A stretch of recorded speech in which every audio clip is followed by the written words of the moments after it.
Our first company today takes you to Wisconsin, where we have Eric, who co-founded Vario Equity with Tyler Noel. And Eric brings more than 20 years of investment management, financial planning experience. And during those years, he worked for a Fortune 100 company and then had his own independent registered investment advisory firm. But today, he's going to talk about a new property that's being built in Madison, Wisconsin. Very excited to hear about this one. So I will turn this over to Eric from Vario Equity to tell us more about this opportunity. Sounds good. Thanks, Jake. Appreciate that. First of all, thank everyone for, I want to thank everybody for attending. I think we've got a really unique opportunity here in Madison, Wisconsin. We're building a 206 unit mass timber apartment. And so I want to talk to you a little bit about Madison itself, why we believe this is going to do well, and more details. So here is the project. Just and let me just move into the disclosures, and then we'll dive into a little bit about the development team. So as mentioned, Jake mentioned, my background is in wealth management, but I've been raising money for real estate over the last 5 years, as well as other private placements. But there's basically 3 different development teams, or 3 different companies. One is the Neutral Project. The Neutral Project is actually done over 2,000 multifamily units. And Compass Properties, below here, is actually a privately held company with over 20 years experience. They've developed, managed, and invested in real estate primarily in Madison, and they own and operate and manage 1.5 million square feet of commercial real estate. And then I'm part of Vario Equity. So I'll go into these a little bit more in detail a little bit later, but I just want to give you a high-level overview on the 3 different companies that are working on this particular project. So why Madison? For those of you who've never been to Madison or heard of Madison for that part, Madison is very similar to Austin, Texas. It's just about 30 degrees colder. But I've obviously been to both places, and it's located on an isthmus, so you can see where Baker's Place is on the lower right here. You've got Lake Mendota on one side and then Lake Monona on the other. And when you see the Capitol, you can also tell that a lot of the buildings we're limited as how high we can build. It's actually only 12 stories. So not only is the downtown Madison area you're restricted on height, you're also restricted because there's water all over the place. So and the problem with Madison is that it's a booming city. Most people don't realize that Trek Bicycles are actually that company is Madison. The really expensive stoves and refrigerators, Wolf Sub-Zero is in Madison. American Family Insurance Company. There's actually over 50 different headquarters of insurance companies in Madison alone. And then you add the UW-Madison. There's a huge hospital clinic system, attorneys. It's a booming city. And you can see right here some of the issues that we have. Right now, there's 3,000 units of housing that are needed in Madison because of there's so many people moving into the city. And you can actually take a look at this U-Haul growth ranking. So U-Haul has they do, I guess, a statistic, and Madison was the 3rd highest one-way U-Haul rentals to Madison. So third quarter of last year, there was 14,000 people that moved to the Madison area. So it's booming, and the lack of housing was one of the reasons why we prompted to build our project. And over the last 10 years, Madison has always had a 98% occupancy rating for rentals. So all right, and then just want to make sure. Oh, the other interesting statistic too is that Madison, their rent was one of the largest increases in the country. With last year's the rent raised 14.1% from the prior year. Obviously inflation, but the costs to live in Madison are growing exponentially.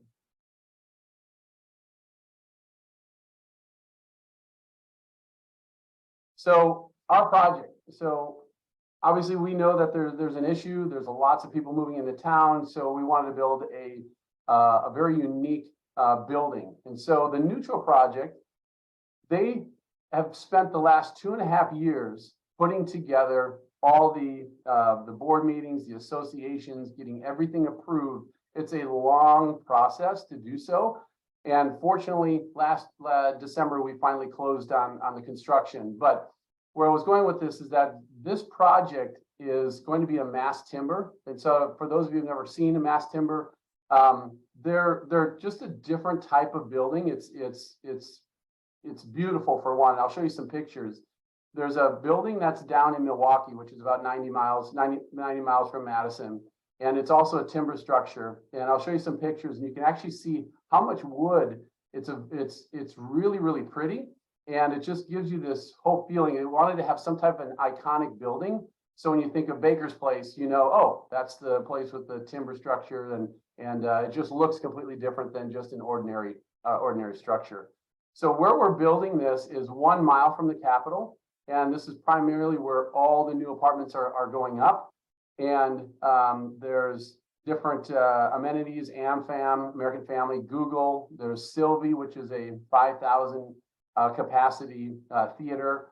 There's also, it's kitty corner to where the semi-pro soccer team plays. So it's in a fantastic location, tons of restaurants.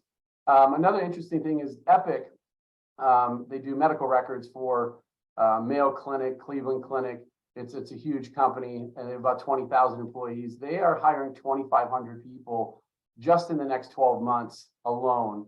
So you can see the household income in this area within a 3-mile radius. There's over 14,000 people that have $100,000 income or greater. So they have the need, the resources and income to also rent. So we'll get into the numbers in just a little bit. There's 206 units, but there's another 8,400 square feet of retail space, and that's primarily going to consist of a restaurant, a boutique, a retail, a coffee shop, and possibly another restaurant. I'm sorry. So here's actually pictures. I went to Milwaukee, and the reason why I wanted to view this is because C.D. Smith is our general contractor.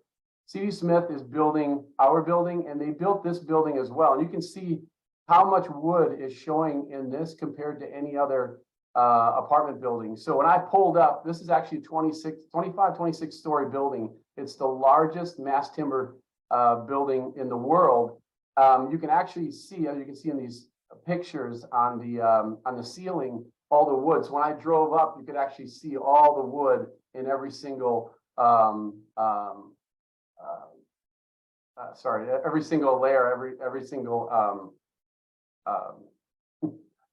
lose my train of thought. I'm sorry.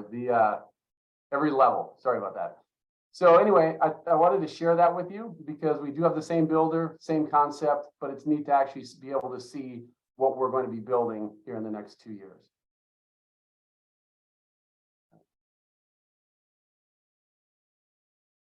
And so the numbers, I want to spend a little bit more time on this because I think it's very important on where we were. Like I said, it's taken 2.5, almost 3 years to put this whole thing together.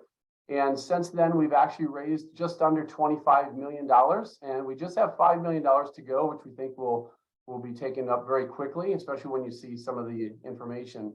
So a lot of questions that I get are, what if the increased cost of inflation, the rising interest rates, all these different things which are valid concerns. But like I said, our construction closed on December 23rd, and immediately after that, we were able to mitigate some of these risks. One of them is permitting risk. Of course, we have all the permits to build this project for concrete, everything. So we don't have to worry about that anymore. And the only permit that we would need, of course, is occupancy permit, which is once we finish the project in January of 2025, they do a final walkthrough and then they give us that permit. And again, we're working with a general contractor, C.D. Smith, very, very strong contractor. They finished the one in Milwaukee, and so we're very confident that we'll move forward with ours as well. So financing risk, so we're using Bank OZK right now, and a lot of things have changed in the last 4 months. One of them, we're leveraged at 60%. If we were to do this whole project right now with Bank OZK, we'd actually only be able to leverage 40%. So we would need 20% more down today than we did 4 months ago. And obviously that would affect the numbers completely. So that's one important. The other thing, we've locked in a rate. So our blended high rate that we have is 6.5% for end financing. Right now, we bought a derivative, and it was painful to buy that derivative in December because it's extremely expensive to lock in that rate. But we knew with increasing interest rates, we really wanted to lock that in. And so our blended rate is 6.5%. If we were to close on it today, it would be at 8.05%. So we know that we've already protected ourselves substantially from increasing interest rates. And guess what? If they go down, you know, that's great. That we just protected ourselves regardless. But so that was important. The other interesting thing is the company that we bought our derivative from, so we could guarantee that interest rate, they called us in February and told us that derivative was 3 times more expensive than what we paid for it in December. So I think that's really important to know, because if we were to build this exact project starting and close on it today, none of these numbers would even remotely look like what I'm presenting to you. But because we were able to lock those in, we took precautions, we hedged a lot, we were able to lock those in, and we really reduced our risk on this project. So in the last part, construction, right? Everything's getting more and more expensive. But we have what's called a GMPC, gross max price contract, with our general contractor. What that means is we've signed off 3 different times to lock in our prices for everything, for contract, for even appliances. Everything is locked in. We know what the exact costs are going to be moving forward. And we also have built in some contingencies in case we have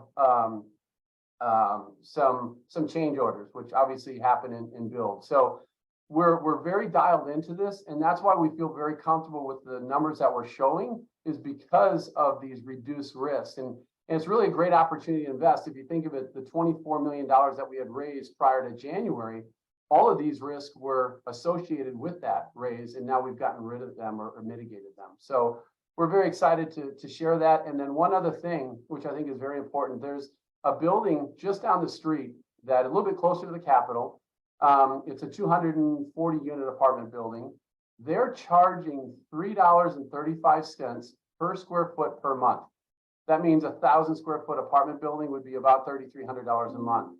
We're estimating in 2 years from now that our rent will be $3.24. So basically 10 cents cheaper than the project that's just down the street. And we're projecting 2 years from now. So I think we're being very conservative with our numbers. And that building that just started leasing up in January, so it's been 4 months, they're 40% occupied in just 4 months. So we're very excited. We think we're going to hit the numbers that we've presented for all the things that I've shared.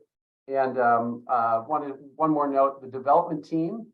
So Vario, as well as Compass and Neutral Project, we all have over $3 million total invested into the project. So we do have a lot of skin in the game. And sorry. So anyway, that's the high level overview. So I'll stop there. And again, thank you for your time. All right. Thanks, Eric. So this is great. If I cannot ask a few questions here. I mean, the first thing for me, it's interesting is I'll tell you, I have not been to Madison. I should. I ventured up as a Midwesterner to go through, but you know, we think growth. I think most of us think Sun Belt like today, right? And so you think, oh, how do we go to the Southeast, right, down in there? But tell me more about Madison here to go through, because I mean, this is amazing. Like, why do you think that people don't know about? Is it just a sleeper success story? I don't get it. Yes, I would say Madison is the fastest growing city in in Wisconsin. But yeah, if you haven't been here and the infrastructure, Madison is a small version of San Francisco. I mean, if you compare it, it's a huge tech community, a huge startup community. So there's a lot happening, and then there's just so many large companies that are continuing to hire people. And so Madison has fantastic schools, has low crime, The standard of living is reasonable, I would say, when you compare to other cities.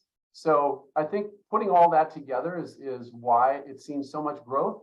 And of course, all these different companies, they're continuing to hire, like Exact Sciences, Epic, and it's just a very solid city to invest in. And like I said, 98% of the rental units have been occupied over the last 10 years. So it's a fantastic area to be in.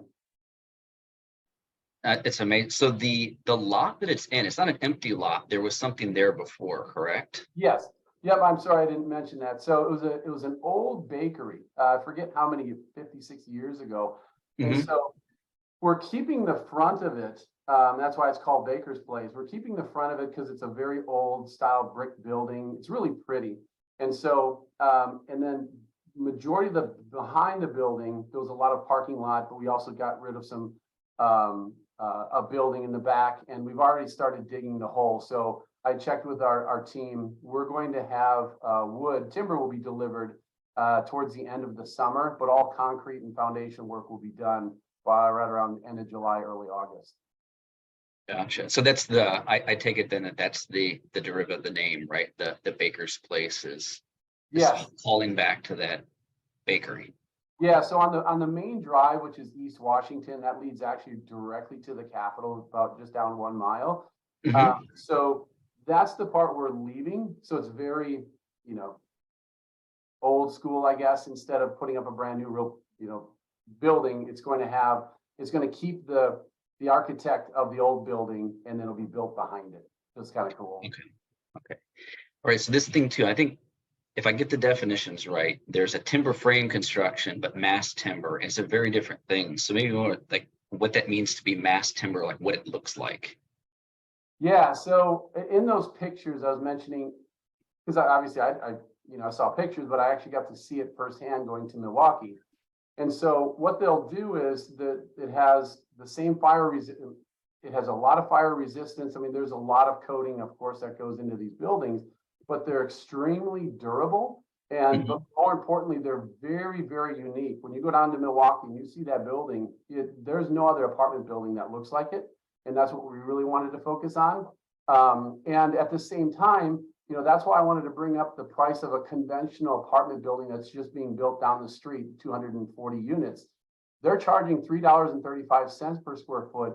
Ours is a mass timber construction, and we're still getting all of these returns. So it's not like it's 50% more expensive to build. It's just I guess it's better for the environment, but more importantly, it's just the way the structure looks and feels. You'll find 2 feet by 2 foot filled wood beams that are in the corner of a family room, and then obviously the ceiling is completely full of wood beams or a completely a wood panel. So you mean so the wood is not even just in the common areas, like where it's built, people will have an apartment that will have timber frame in the actual timbers in the unit that they can see and showcase. Is that what you mean? Yes. Yeah. And every unit that I walked into, it had a 2 foot by 2 foot wood beam. And so it's very contemporary, I would say, but it's like I said, it's very, very pretty. I'm trying to go. You mentioned some of this, kind of shifting the rental problems that you're going through. So what do you think about Baker's Place in this project makes it stand out as a great opportunity to address the rental problem? I think a lot of it has to do with the location. We're literally a half a mile from both lakes. Madison is a huge biking town. They also have an Ironman in downtown Madison. So there's a lot of active people outside, and there's tons of bike trails and things like that. But I would say it's the location and then the structure of the building also. But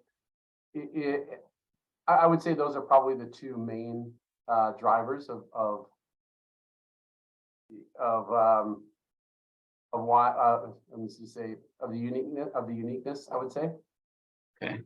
And then I think last question here to go through our topic is, you said construction, you started in December, and what do you say it looks like today? If I went to the site, what's happening? And There's a big hole. So I just got pictures today to see it, and they're digging. And so the process will be they'll start laying concrete by June, and we'll start. The timber will be delivered in August, so we'll start building up from that point. So sometime in the fall, we'll start going upward, and then our expected time frame is January of 2025 to get occupancy permit. I see. But the big things I think you had mentioned in there was that because of the timing of where you are in the stage of the project, you've locked in the long-term financing and a lot of the base, I mean, all the permits, you're just following that schedule, and all the big ticket items are already locked in. Essentially, it's the big things are moving. A lot of things can happen, but you've done your best to mitigate out everything that you at least hope you can mitigate out. You've done. Yes. So. Yeah, we're very excited because you know, a lot has changed in just 4 months. Like I said, we probably wouldn't be able to do this project if we were building it today, knowing what the interest rates are, the derivative costs, the cost of the building supplies themselves. Everything has changed substantially, and so we were fortunate that, you know, like I said, we hedged a lot. We, you know, it was an expensive derivative cost that were like, you know, there was talk about interest rates coming down. So, but we just did it, and we're very, very happy that we did a lot of that due diligence just to make sure that, you know, since we started our project, we haven't been like, oh, we need to raise more money because we didn't do this right, or we didn't do this right. We've always knew we were going to raise the just under $30 million. And so we're $5 million short for right now. And we have a lot of good things happening in the next couple of weeks. But, you know, even the investors that have invested 6 months to a year ago, like I had mentioned, there was a lot more uncertainties at that point before we closed on construction. So moving forward, we're literally just following the schedule to build it in January 2025. We have everything locked in, from interest rates to building costs. We have all of our financing, all of our permitting. So it's literally, we're advantaged that we, you know, I've gotten this question before. What if you don't raise enough money? We do have a bridge loan secured. So, and that will convert to equity at some point if needed. So we would like not for that to happen, but that's why we're able to continue to raise money as we build, because we secured a bridge loan. We didn't need to raise all the money ahead of time. And I think it's actually helpful for investors to see it, be closed on it, see that there's less risk, and now be able to invest into a project like this. So thanks a lot for this, Eric. I mean, I really enjoyed hearing more about this to go through. I'm gonna make my trip to Madison now, put it back in the list to go through. Absolutely. I think more of us need to go up there and do that and check out everything it has to offer. So I'm really excited to see the project grow.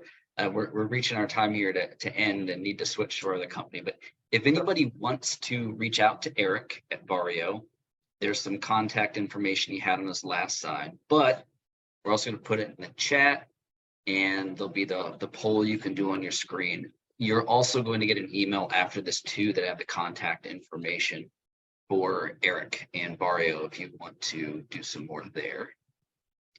So let me move over from my screen here, pop my poll too, but that is all right. So we have that information, but we're going to move to our next company. Thanks, Jake. Okay, thanks, Eric.